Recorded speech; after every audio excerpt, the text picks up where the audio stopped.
Here is everything Apple announced at WWDC 2016. This year, it was all about software, and Apple didn't waste any time starting off with watchOS 3. watchOS has been totally rethought. First and foremost, it's much faster, making apps actually usable. There's also now a new dock for your favorite apps, and you get to this by pressing the button below the crown. And when you view them, you get live views of the apps. Now, when you slide it from the bottom, you get a control center, and this is where you can adjust different settings. If you're ever in trouble and need help, all you have to do is hold down the button on the side, and this will activate SOS. This will contact emergency services for you, and it works internationally. Replying to messages on the Apple Watch is also easier. Now you can choose how you want to reply with one less step, and there's also a new scribble option that lets you write out the letters of what you want to say. Activity on the Apple Watch has also been updated. Now you can see your friends and family statuses and compete with them. For those who are in a wheelchair, the Apple Watch has been optimized to track your progress accordingly, and there's a new app called Breathe that takes you through a few breathing exercises. And finally, you can also now use Apple Pay within apps on the Apple Watch. Next up was tvOS, and they announced a few new apps coming, including Sling TV and Fox Sport Go. And there's also automatic app downloads, so if you download something on your iPhone, it'll automatically go to your Apple TV. And there's a bit of a new look. There's a new dark mode that gives the Apple TV a system-wide dark interface. Then we have a brand new iOS remote app. This mirrors every feature from the hardware remote, but on iOS, and it gives you features like being able to use the keyboard. Siri on the Apple TV was also improved, giving you movie searches by topic and YouTube search. And you can also use a new feature called Live Tune-In. So if you use an app that streams live video, you can jump right into the action. One major feature is called Single Sign-On. This lets you sign in once and then use that for all the other apps that you have installed, making the sign-in process much easier. OS X was next, and now it's called macOS Sierra. There were updates to continuity, including Auto Unlock, which uses your Apple Watch to automatically sign in to the Mac, so no more passwords. There's also a universal clipboard, so now you can copy something on your iPhone and paste it on your Mac. And if you use iCloud Drive, you can see what's on your desktop on other Macs and on iOS. There's a new optimized storage option that takes older files and stores them in the cloud, so you no longer have to run out of space, and there are new features like tab workflows in all apps and picture-in-picture. Apple Pay also now works in Safari, so you just authenticate with Touch ID on your iPhone and the payment is complete. Finally is Siri on the Mac. This gives you all the same features that you're used to in iOS, but on the Mac. But it's also optimized to work better here, so you have the ability to search through files, drag and drop functionality, and you can save searches, copy paste.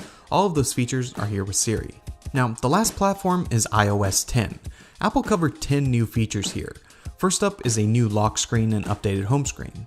Now when you lift up your phone, you can see the lock screen, you don't have to touch anything, and the notifications are rich and interactive with 3D touch. There's also a new control center with multiple pages, and that allows for dedicated music controls, and the notification center allows you to clear all the notifications at once.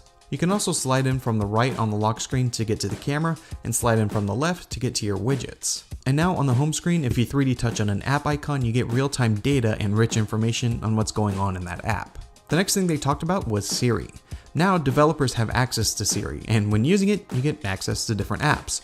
This works for many different applications and allows you to use Siri to access those. The keyboard was also updated and now uses deep learning to give you better suggestions. It can look at everything that you are doing and suggest locations, contact info, and many more things just based on the context of what you're typing. The Photos app also got an update with new Places section, computer vision to automatically find people, places, and objects and images, and a new Memories tab that automatically aggregates images and videos from different events and puts them into one place, and also creates a movie for you to watch. The Maps app was totally redesigned, and from the bottom you can search, see proactive suggestions, and filter those. Navigation also shows you more information and has live traffic, and you can also easily search for places to eat or fill up while you're in the navigation view. Maps is also open to developers, so for instance, when looking for directions, you can get a ride from Uber right in the app without having to go anywhere else. Overall, the new Maps app is just much cleaner and much easier to find what you're looking for. Now, Apple Music was another place that was completely redesigned. Now it's more clear where you are in the app and what you're supposed to do there, so you have a library tab that shows you all of your music, a For You tab that shows you suggested music, a Browse tab where you can find music, and a Radio tab for listening to Beats One or different radio stations. Also, when listening to music, you now have lyrics available, and overall, it's a much needed redesign of Apple Music. News also got a redesign and now has a better layout with top stories, trending, topics you're interested in, suggested topics, and featured stories. There's also now breaking news notifications and the ability to subscribe to different publications like magazines and newspapers right within the News app. Next is HomeKit, and now there's a dedicated app where you can control everything in your home from one place, and the app is called Home. Aside from in the app, it's also available on the lock screen, the control center, and the Apple Watch, and when you're away from home, the Apple TV acts as a secure point so you can still stay informed about what's happening. The phone app also received some updates with the ability to transcribe voicemail messages and the ability for third-party clients to look as if they are a native call. Also, there's a third-party API that allows you to know if an unknown number you're getting a call from is spam. Also, if your company uses Cisco, you can get your work phone calls right on your personal iPhone. Messages was the last app that they covered, and it was a pretty big update. Now there are rich links so you can actually see what a link is, and there are camera improvements that make sending images faster. Now emojis show up bigger, and there's emoji prediction and the ability to automatically change words into emoji. The speech bubbles can now change with different effects to give them different moods, and there are whole screen effects to go with those moods. Also, digital touch from the Apple Watch is available here, and you can use that to send messages. Lastly is developer support, so now third parties can add things like stickers, payments, and many other services right into the Messages app. Apple also talked about privacy throughout the keynote, and they're using what they call differential privacy, and this helps discover usage patterns of large numbers of users without compromising individual privacy. So privacy is definitely something they're focused on. And the last thing that they talked about was Swift. They announced a new app for the iPad called Swift Playgrounds, and this allows you to learn how to code right through this free app.